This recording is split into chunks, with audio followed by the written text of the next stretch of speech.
Chapter 23, Neoliberalism has been far from liberal. My review of The Rise and Fall of Neoliberal Capitalism by David Kotz, first published in April 2022. Reagan's neoliberalism, slashing taxes for the rich, deregulating basic industry and the banks, gutting environmental, consumer, and workplace safety rules, cutting back social welfare programs, privatizing or contracting out public functions, and emphasizing globalization. The term neoliberal can be confusing.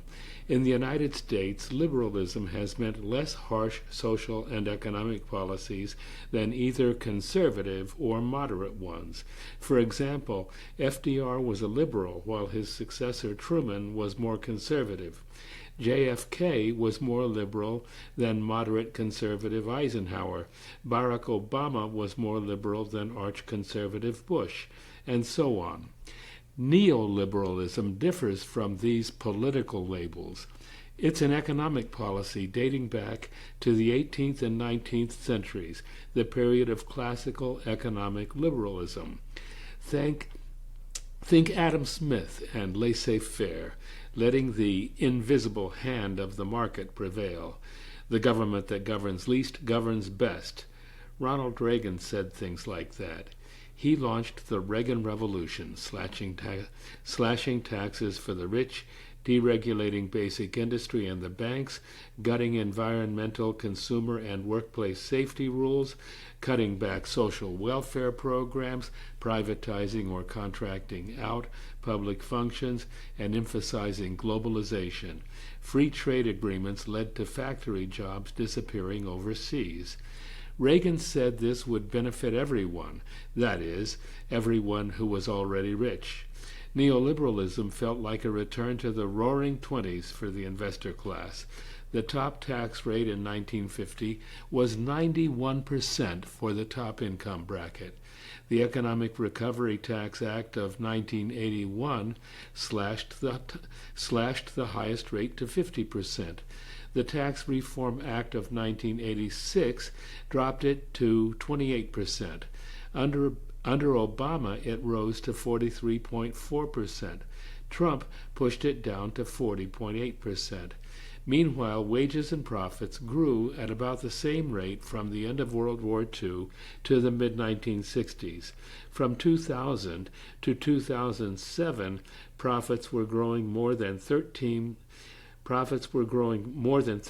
times faster than wages. But the Vietnam War's end and a global oil crunch hit profits hard in the 1970s. The overall rate of corporate profit plunged from nearly 18% in 1965 to a dismal 8% in 1982. Both inflation and unemployment skyrocketed in the 70s, causing a big business panic. Quote, the smoothly functioning mixed economy promised by regulated capitalism had stopped functioning smoothly, Kotz observed, and its remedy for fixing economic problems, Keynesian demand management, was not able to solve the problems. The Keynesian system had prevailed since the time of FDR, but it was insufficient for the stagflation of the 1970s. When Ronald Reagan took office in 1981, the Business Roundtable rallied around his economic program. Quote, the business community feels strongly that all four parts of the economic recovery plan, decreases in social spending, tax cuts, regulatory reduction, and tight monetary policy, are essential, interrelated, and must be acted upon. In the book, there's a graph here showing the drastic fall in the rate of profit in the U.S. non-financial corporate business sector from 1965, when it was at a top of about 17%, down to 1982, when it tanked to 8%. To punctuate the change, Reagan crushed the Air Traffic Controllers Union, PATCO, firing more than 11,000 of its 13,000 members when they struck for better work conditions and pay. The move sent shockwaves through the labor movement and stimulated business to crack down on unions across industry nationwide. Born in Chile, neoliberalism was introduced in Chile after General Augusto Pinochet's 1973 coup orchestrated by Nixon and Kissinger, which overthrew the socialist government of President Salvador Allende. As Vijay Prashad wrote, quote, Pinochet brought in a group of free market economists called the Chicago Boys to hastily give U.S.-based multinational companies the best deal possible, particularly for Chilean copper, end quote. The deal slashed taxes and privatized most public services, including pensions, all backed by brute force. The leading economic theorist of this deal was University of Chicago economist Milton Friedman. For the U.S., Friedman believed monetary policy was so incredibly crucial to a healthy economy that he publicly blamed the Federal Reserve for causing the Great Depression, end quote. The Third World Debt Crisis in the 1980s and the demise of the USSR in 1991 fostered neoliberalism everywhere. The International Monetary Fund, IMF, had a field day, pushing austerity regimes upon societies that had no capacity to tolerate public sector cuts as a condition to access financing, Prashad wrote. Strapped with unpayable debt, leaders in third world countries surrendered to IMF policies en masse. In 1989, when Venezuelan President Carlos Andrés Pérez adopted an IMF package with deep cuts in fuel subsidies and other austerity measures, the result was a mass uprising, the Caracazo. That inspired a young military officer, Hugo Chavez, to enter political life. Revolted by the violence Pérez used to impose the austerity program, Chavez fought against it, winning the presidency in 1999. Chavez condemned neoliberalism as a policy of mass starvation. He sparked a continent-wide pink tide of countries in the region, winning anti-neoliberalism leaders in the years that followed. Haiti in 2000, Brazil in 2002, Argentina in 2003, Uruguay in 2004, Bolivia in 2005, Honduras in 2005, Ecuador in 2006, Nicaragua in 2006, Guatemala in 2007, Paraguay in 2008, El Salvador in 2009. The U.S., especially the CIA, teamed up with local oligarchies in nearly all these countries to turn back the pink tide. An attempted coup against Chavez in 2002 and against his successor Maduro in 2020. Successful coups in Haiti in 2004 and Honduras in 2009. Lawfare, using the legal establishment as a weapon, leading to impeachments in Paraguay in 2012 and Brazil in 2016. A self-coup in Ecuador by President Lenín Moreno in 2017. And a temporarily successful coup against Bolivia's President Evo Morales in 2019. Prashad says, quote, the combination of the U.S. illegal war on Iraq in 2003, the global financial crisis of 2007 to 8, and the general fragility of U.S. global power provided the international context for the rise of the pink tide.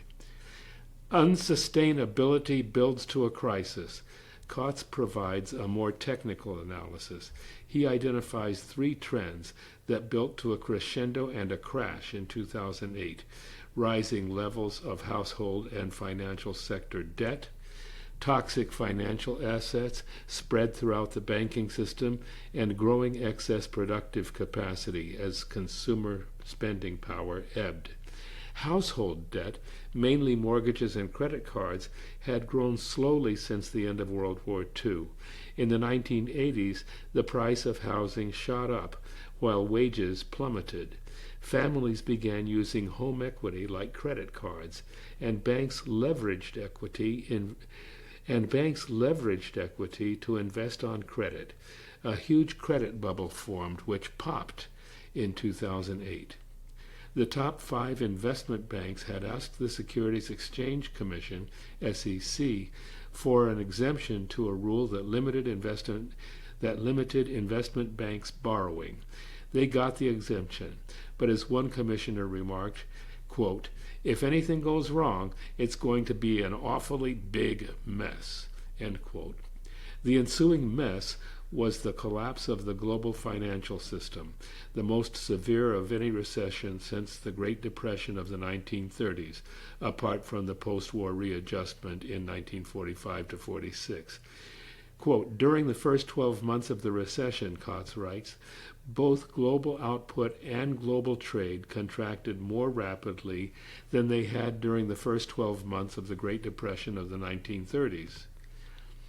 Kotz adds that the astonishing near collapse of the major financial institutions and one of the most famous industrial giants, GM, followed by an unprecedented government bailout, had a profound effect on society, end quote. In September and October 2008, more than 450,000 jobs disappeared each month, then 700,000 per month in November and December. Quote, "The economy seemed to be falling off a cliff," Kotz wrote. "For decades, the public had been told that free market capitalism was a self-regulating system that delivered the goods. The old days of government intervention in the economy were over.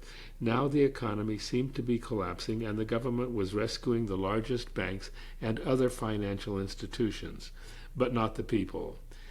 Suggestions even appeared in the mainstream media," Kotz notes, "that the economic crisis showed Karl Marx had been right after all about capitalism's self-destructive tendencies, although, of course, Marx had long ago been proven wrong about socialism," end quote. The sole exception globally to generalized crisis with inadequate government response was China, which launched a massive infrastructure investment program in November 2008, amounting to about 7% of China's GDP each year for 2 years.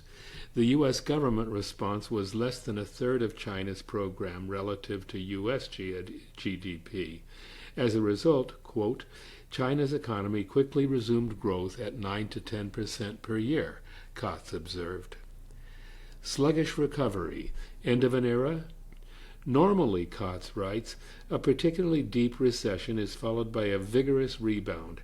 This recovery has been far from normal, end quote. The details are grim and fairly well known. Nagging unemployment and underemployment lasting for years, along with drastically lower median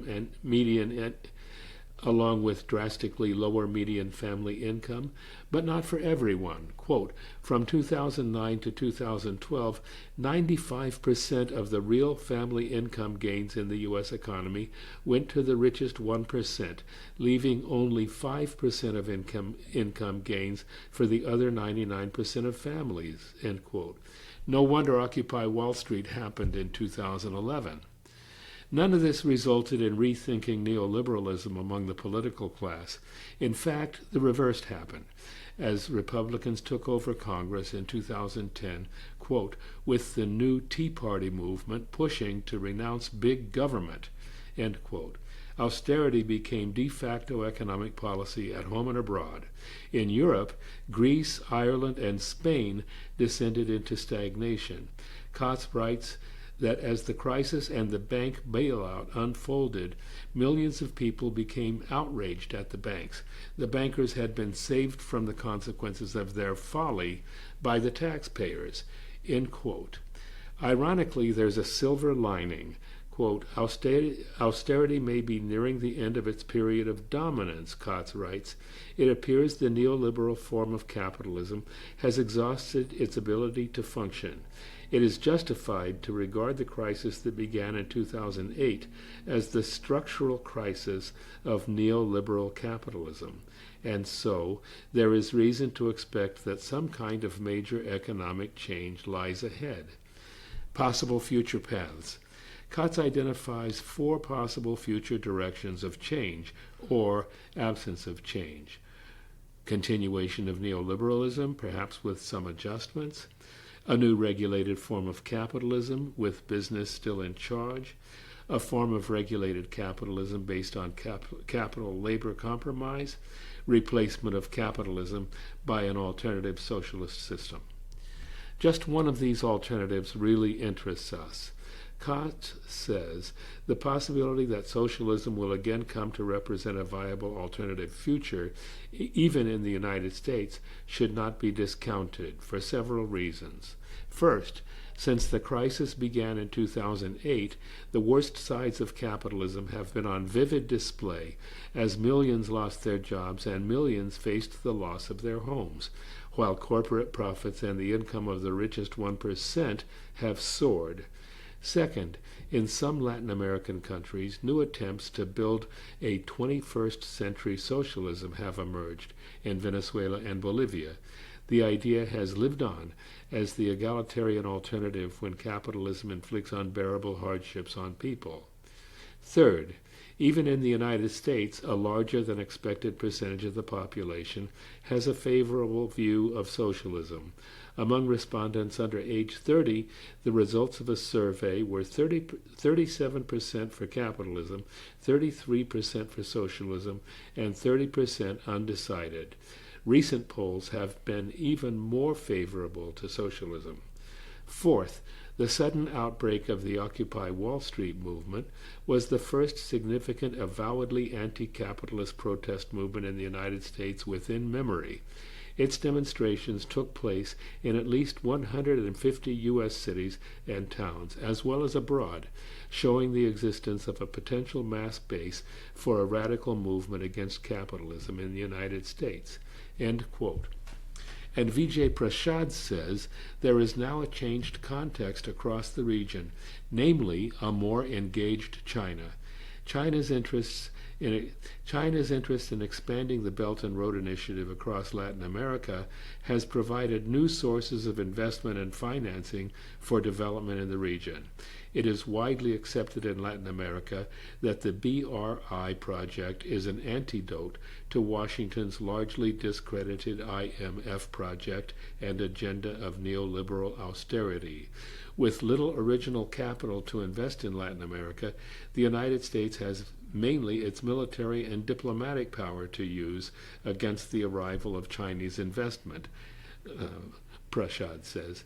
This will make it much harder for the U.S. and the IMF to force austerity on the people of Latin America. Next up is a struggle for 21st century socialism here at home.